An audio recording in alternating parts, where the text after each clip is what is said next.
This video is going to be about one of the most watched videos for my Korean channel. I really like talking about this because it's something that took me forever to kind of figure out. Again, like a lot of my tips, like I said, it took decades to figure out, but this is one of the things that really it was a eureka moment, and I want to share it with you guys. Which is better, straight arm forehand or the double bend arm forehand? Online, people talk about which is better and, why it's better. But the thing is, there's a reason why players use the double bend arm and the straight arm forehand like Federer and Chung. I'm going to go into trying to explain to you guys what I understood. Let's say Chung, Nadal, and Djokovic, they all use semi-Western grips. They use different ways to hold a semi-Western grip. I know for some of you here think okay, semi-Western is just one grip, but the thing is there's different ways to hold a semi-Western grip. Djokovic is one way and Nadal and Chung is another way. What I noticed is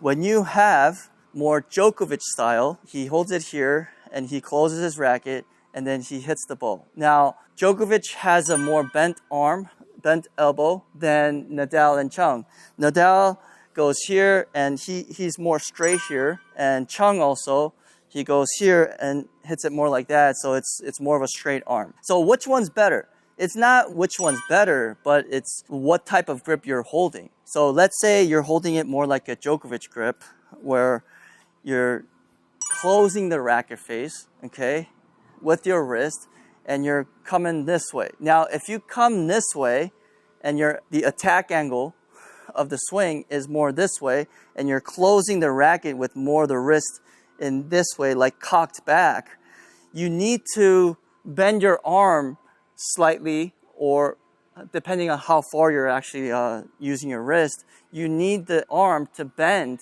like this to be able to square up your racket face. Now, this is what Djokovic does. Now, what happens with Chung and Nadal, I know you guys want me to say Federer, but Federer uses the Eastern grip, and that's very easy to kind of know why he uses it, because if he goes double bend arm, obviously it's going to go up. So that's more obvious. For you guys who didn't know, that's why. But when you're using more of a grip like Nadal and Chung, which I'll explain in a different video actually, when you use the grip like that, their straight arm allows them, because they're not using their wrist in this fashion and cocking it back, they can open up the racket face with the straight arm. So it's not really about what is better, but it's about what gives the player that sensation and the feel of popping the ball, the good feel. If you're just skinning the ball, you're not going to feel great, no matter who you are. So what they're trying to do is they're trying to square up their racket face to get that feel. And for Chung and Nadal, they don't cock their wrist as much far back, even when they use the semi-Western grip. So they don't need to bend their arm.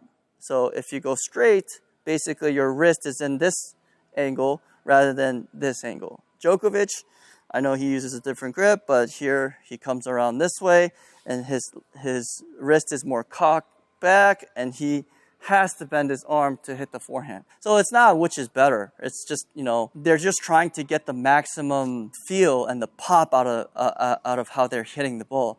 So rather than explaining it further, I'll try to show you. Okay, so Djokovic style goes here, and so that way he's more square on the contact.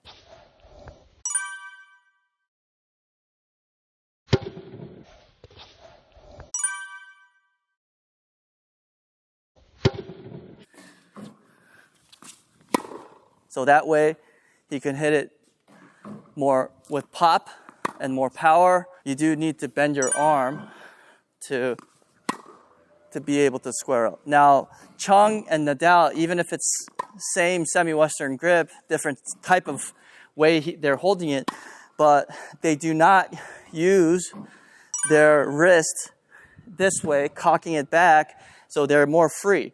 Nadal goes here, and he's freer here, so he's not keeping it bent like this on the contact. He's actually more free, so his arm could be straighter on the contact, like that.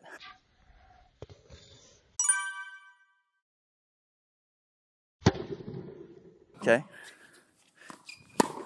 Okay. And Chung actually goes more like same grip as Nadal. So he goes here and he straightens it out and goes like that. So he doesn't cock his wrist back. Let's try it again.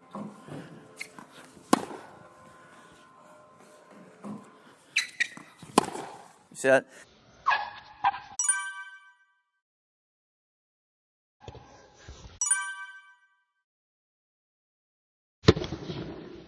So that's how you basically do it. So you don't have to cock the wrist back. Okay, so now you know the difference of why players are doing it. Is not trying to say which one is better, actually. It's like what you need. So if you're used to, so here's the thing. When I'm changing players, the first thing I look at is the grip. But the last thing I change is the grip because it's not easy to change. Why did I say that? Now, if you have a grip, a certain grip, and the player is cocking their wrist back to hit the ball, but they can't seem to flatten it out, I actually tell them, hey, you actually need to not straighten out and you need to bend your arm a little bit and try to lock it in that bent position to be able to hit balls cleaner, which is harder, which is more difficult, trying to keep your arm like this or like this. It's up to me and the player to decide, and actually it's actually the player's decision. And if he has trouble changing the arm angle from here to here, then I ask them, hey, do you want to just keep the straight arm? Then let's change the grip because you don't seem to get it and you don't have enough time. And trying to keep it at the perfect angle, let's say, for example, you have a semi-western, you have to keep it at this angle and you can't, and you're always a little bit straight or a little bit bent. It's very hard to do. You have to hit thousands of balls to actually get it and make it stick. Then let's change the grip and let's just go more Eastern to be able to cock the wrist and keep it a little bit more square with your racket face on the contact. You know, it depends on what the player prefers to do and how they look actually. How they look actually really matters. I personally think it doesn't really matter, but most players are like, oh, I look horrible, like I want to change it. But, you know, sometimes that look is important too. So I consider that when I'm teaching as well. So yeah, so that's how I usually coach. And if you can't change the grip, you change the arm. If you can't change the arm, you change the grip. So you got to find different ways to convince the player or negotiate which one is more easier. And then we, go from there. Watch the next one. Thanks, guys.